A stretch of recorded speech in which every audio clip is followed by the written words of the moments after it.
Alright, what's up y'all, it's LakerFan here. As y'all can see by the title of today's video, we're ranking every single attribute rating in NBA 2K20 against each other in tiers. So, I hope y'all enjoy the video. If you do, feel free to drop a like, sub if you're new, turn on them noties, all that good stuff. Let's try this video 1,000 likes in the first 24 hours.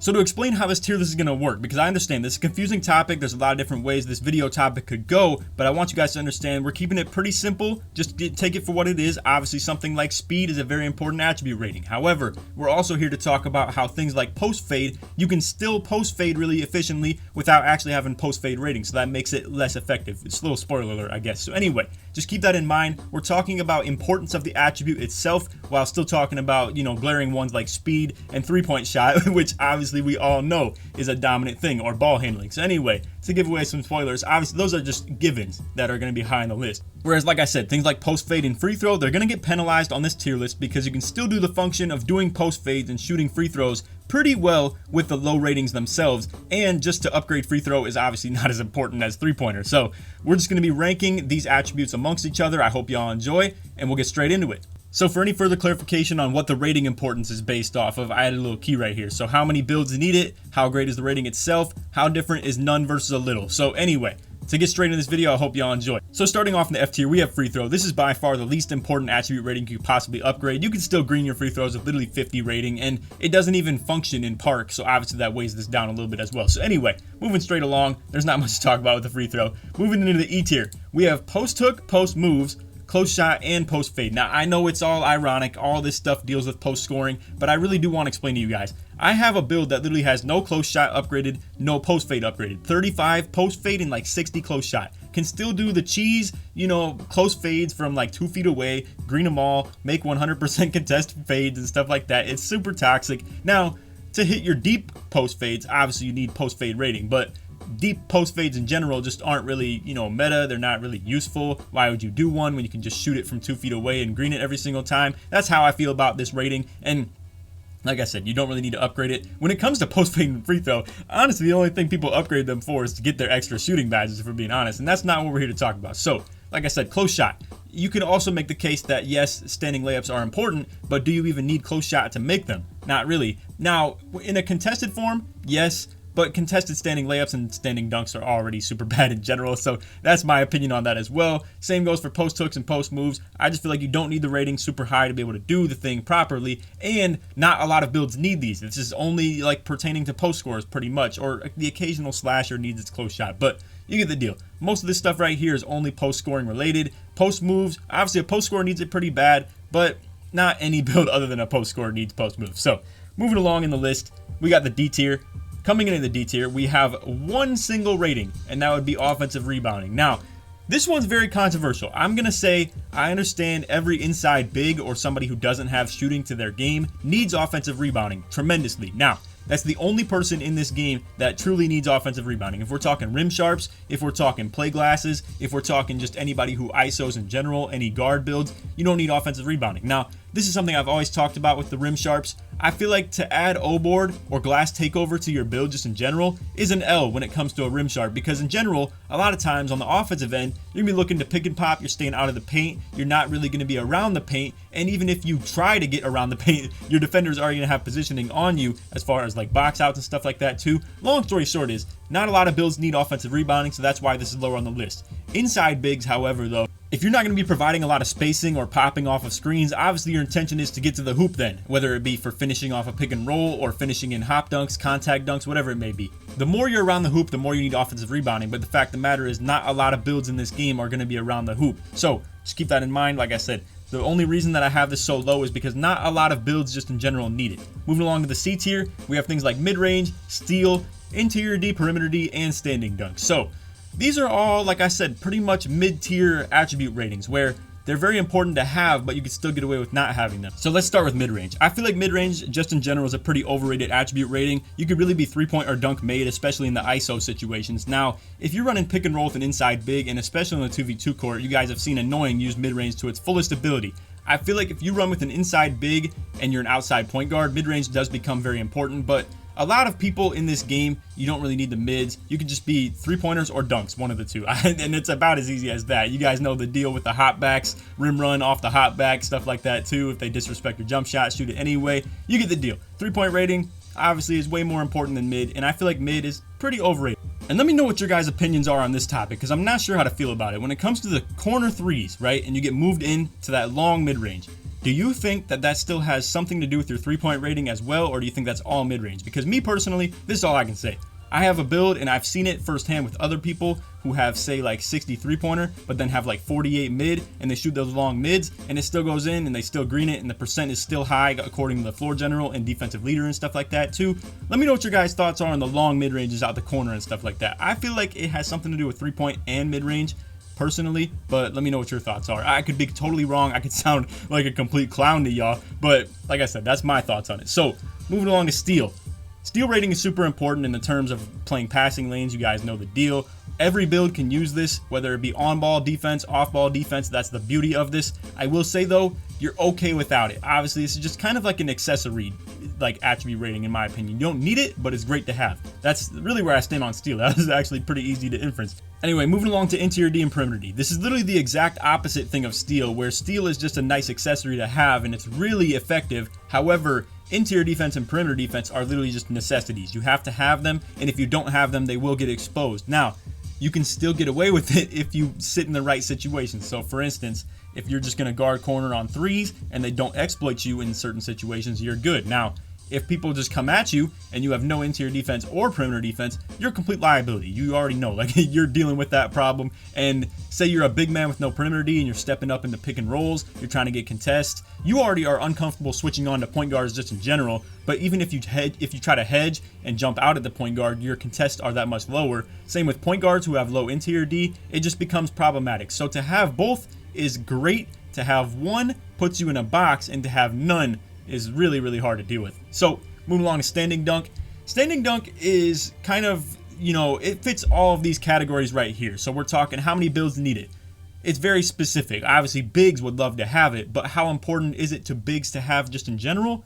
I don't really know. I feel like standing dunks are pretty trash this year, where if you're trying to rise up over somebody and just dunk it on their head, it's not all that effective. The only thing I think standing dunk is good for is catching lobs, and that I really stick to that. So we can go right down this list. How great is the rating itself? Like I just said, I don't think standing dunks are all that great. You can't really rise up over somebody's head, especially if they're the same size as you, and just dunk it on them. How different is none versus a little? I feel like you could literally get away with 40 standing dunk. It unlocks the most basic standing dunk animation you could equip, but you can still do the standing dunk super consistently. It doesn't change your tendencies of actually standing dunking. Moving along to the B tier, this is where we get our first physical rating. So we got strength, driving layup, block, and pass accuracy. These are very interesting ones to talk about. I'm going to talk about the one that's probably the most controversial first, and we have driving layup in the B tier. So my opinion on driving layup, it's really, really needed to have 70, but anything past 70 isn't really necessary. Now, does that mean I could probably put this lower because you don't need anything higher than 70?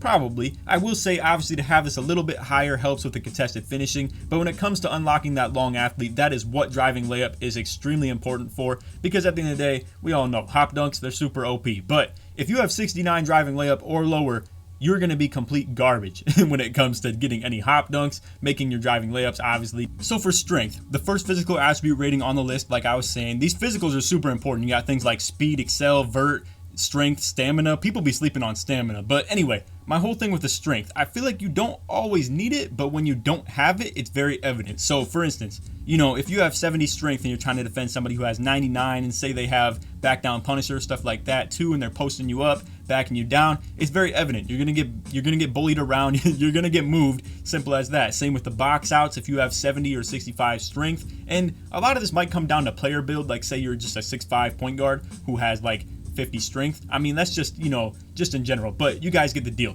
Pretty much what I'm saying is you don't always need it in a lot of situations, but when you don't have it, it's very evident. So on to the next one with pass accuracy. This one's very build dependent. If you're a point guard and you have around 70 to 80 pass accuracy, it's definitely going to show. If you make the BP build, you will definitely know your one weakness in comparison to a pure playmaker or a PLAYSHARP is going to be your pass accuracy. You're going to float them. It's going to be kind of slow. Now, if you have it around 65 to 70 in your running point guard, you will definitely be able to tell. You're not going to be able to dot your corner as quick as you'd want. And it's not that you lack the actual accuracy. It's that you lack the pass speed. They might as well change this title to pass speed. Now, when it comes to the accuracy, this is where we come to this topic right here. How different is none versus a little? Well, I would say the difference between like 50 pass accuracy and 70 is massive. For people who make big men and you don't upgrade pass accuracy, you can definitely tell. You float those passes on the outlets when it comes to rec or pro-am and stuff like that. Same goes for park even sometimes too. But that can be pretty much, fixed with bronze break starter in my opinion. So it's kind of tough to talk about that. But like I said, when it comes to pass accuracy, it might as well just say pass speed because that's where this mostly lies. Now, like I said, it's very important for a point guard to have this. For anybody else though, when it comes to the bigs and whatnot, it's not exactly a necessity, but it's still very good to have. So that also raises it into this B tier a little bit. Now, we got block rating. I feel like this is just better than interior defense, flat out. It easily gets raised a lot more for, say the 6'5" point guards and stuff like that. If you're a 6'5" PG, you could literally upgrade block and have like around 82. Like literally just for a two-way slashing playmaker. It's ridiculous how good of block rating they give you for just being 6'5". Now, if we talk about for bigs, same thing. I feel like block is just flat out more important than interior defense. I feel like it just gives you more animations. You guys know the deal. And you can't really have one without the other. You can sort of, but it feels a whole lot weaker. If you have block without interior D, it definitely feels weakened. Same goes for if you have interior D without block. I mean, that just sounds awful just in general. But like I said, block is quite a necessity, especially in this game where hop dunking and ISO is the meta, and same with that. And then if you're defending bigs, whether it be for defending post scoring, for defending slashing, just for people who are going right back up with a contested layup, you need block. So into this A tier, we have two physicals with acceleration and vertical, and then low-key, like the hybrid physical, where we have the lateral quickness. It's almost a physical, but obviously it's classified as a defensive one, but you get the deal. Things that deal with your speed and vertical, acceleration, lateral quickness, and vertical. Then we have defensive rebound and driving dunk as well. We'll talk about driving dunk first. So the thing with driving dunk, I just feel like it's the same thing as driving layup, where really all you need is 85 driving dunk and unlocks all your contact dunks. And when you have those contact dunks, it's masterful. I'm talking you could be a play lock, you could be a slasher, you could be a play slash sharp, whatever it may be.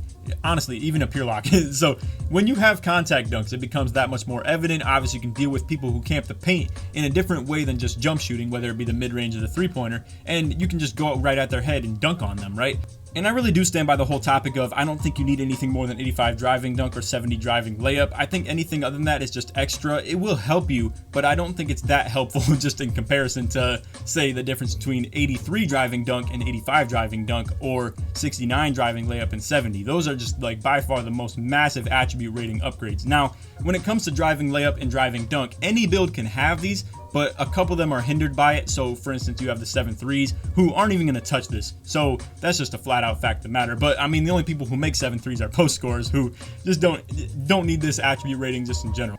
So moving on to physicals, we have acceleration and vertical. I'll talk about lateral quickness right after them as well, because it does kind of tie into the exact same thing, but you get the deal. Acceleration, great for a slasher, great for a playmaker, great for a defender. I mean, it works for everybody. I mean, it's pretty important. Same goes for vertical. I will say though, vertical is much more important for the bigs. I feel like to have good vert as a point guard, not exactly the most important thing. Even if you're somebody who likes to dunk a lot, I don't think vertical really impacts your driving dunk ability too much. Whereas if you're a big man and you're trying to rebound, vertical is massively important for rebounding. I can't stress that enough. Same goes for like shot blocking, getting chase down blocks, stuff like that. Acceleration, like I said, pretty much deals with point guards and defenders. Really, it doesn't matter who you are. Acceleration is pretty important to you, but it's not S tier like a lot of these things up here are. Then we have lateral quickness. No matter what you are as a defender, super important. And, for a lockdown, this is probably the most important defensive rating you could possibly get. I feel like a lot of people don't really talk about this because it's pretty much a given. You're always going to want good speed, good lateral quickness, and good acceleration, or even good vert on whatever build you have. Pretty much what I'm saying here is lateral quickness is just a given. We all know that we need it as far as, defending on ball, defending off ball, big men switching on to ball handlers, even as a hedge defender to have better lateral quickness. You know that you need it. So defensive rebounding. Honestly, when I made this list the first time, I had it in the B tier. I revised it a little bit, put it up in the A tier, and I feel like the reason for that is not only is it massively important for bigs, you guys know the deal. Obviously, whether you be a rim sharp, an inside big, no matter what you are, you need defensive rebounding. Like I said, for the rim sharps, Offensive rebound, a little bit less important, where you could just pick and pop, stay out of the paint, not have to worry about crashing O boards. You can just get back on D, stuff like that. But for defensive rebounding, I mean, you're defending the rebound. Like, you have to get the rebound to secure your possession. You have to get the rebound. And honestly, when you think about it, every single build needs it. You could even think about the corner defenders on 3v3. If you're never guarding ball and you're just defending corner, that person could crash rebounds, and as soon as you're not able to secure the boards, you're just giving up free ones. Or same goes for on the twos. If you're a small point guard and you don't have any good defensive rebound and you're going against a two-way slashing playmaker who has like 80 O board, you're gonna get snagged, bro. You are straight up going to get snagged. Same goes for even situations where, you know, you're dealing with somebody trying to hop dunk you, and then you try to go up for the defensive rebound and they just snag an O board over your head because you don't have it. Flat out, you need defensive rebounding. It's how you secure your possession back. And really, there's nothing more to say about it. You definitely need defensive rebounding no matter what your build is, and it's massively important for those who play big man for that reason alone. So into this S tier, I have speed, three-pointer, stamina, and ball handling. Now, originally when I made this list, I had ball handling in the A tier. I think this doesn't really compare to the effects or needs of the speed, three-pointer, and stamina. I mean, stamina is just needed. Like, flat out, if you don't have stamina, you will notice, especially as a dribbler, but even as a big man or a defender, whatever it may be, you need stamina. Ball handling, I feel like when you really come down to here, how many builds need it? Well, you could say it's very important for guards. For hybrids like slashers around 6'8" and 6'7", it's pretty necessary as well. For rim sharps, rebounding wings, or pure rims or anything like that, obviously you don't need it. Now, how great is the rating itself? Well, it's pretty impactful to have 70 ball handling, if I do say so myself. To have 86 is pretty impactful as well, but it's not exactly the biggest deal. So that's where we kind of come to this topic where how different is none versus a little? Well, like I said, if you get to around 70, that's the big improvement, but if you have around 65, it won't really be that much different to you from like 40, if we're being completely honest. It is still pretty important because it deals with your speed with ball. So if you have like 90 speed, but you only have 50 ball handling, you're still going to move sort of fast with the ball in your hand, but it's not going to be as fast as you should be. But you guys get the deal. So pretty much what I'm saying with ball handling, you can put it in the A tier if you want, because that's where I had it in the first place. Not every build depends on it and not every build needs it, but those who do depend on it with the point guards, it's massive for your speed with ball. For the slashers, obviously it's the night and day. I mean, to have 70 ball control is super important. You can do the profile behind the back, which switches your ball hand off rip, and that's super important for slashers, I have to say. And really, it changes your game when it comes to, with the ball in your hand, how fast you are and how effective you are if you have 70. So just keep in mind, like I said, if you want to move it to the A tier, I completely understand, but I would say it's like an S tier, but it's definitely worse than these three right here. So again, we've already talked about stamina, super important. I mean, no matter what your build is, it's just necessary. It's not even debatable. A lot of people don't think of stamina because every single build gets it at 99, and I think, to be honest with you, not every build should get 99 stamina. That's another topic for a different day, though, that I've never talked about ever on my channel, that I really just kind of came to the realization of. Not every build should get 99 stamina. Anyway, moving along to speed. This is super important whether you be a big man, point guard. Obviously for PGs, this is super important because it depends on your speed with ball. If you have, you know, pretty high speed, you can be able to speed boost. Now, you guys know, for all the like dribbling nerds out there, you guys know how much speed you need with ball handling to be able to speed boost. There's like a chart for it and everything like that. Pretty much, if you have around 90 speed, you're always going to be good no matter what your ball handling is for speed boosting. You could be around 74, 73 ball handling and still speed boost. And the difference between speed boosting and not speed boosting as a point guard, for those who don't know, is massive. It's super important, and I deal with this problem all the time myself because I make my builds to be as tall as they possibly can be and still speed boost, but it has to be at 99 overall. And when I am not a 99 overall, I struggle with this massively. But anyway, as far as defensively and stuff like that, you still need it as a big man. It's super important for even rebounding aspect because it improves your range, and a lot of people sleep on that as well, but you guys know the deal. Speed, you flat out need it. Now, three-pointer. This is where we come back to this whole topic right here. How many builds need it? Well, it's a good point because, I mean, you know, you could be an inside big and not exactly need three-pointer, and you could still function very well. I could function very well with no three-pointer. That's how I'll put it. And then, how great is the rating itself? Well, we'll tie that into how different is none versus a little. I'll just tie these two together. To have 60 three-pointer instead of 45 is massive. Now, with that comes shooting badges that you get off rip, regardless of, you know, the fact of what your rating is. But you get the deal.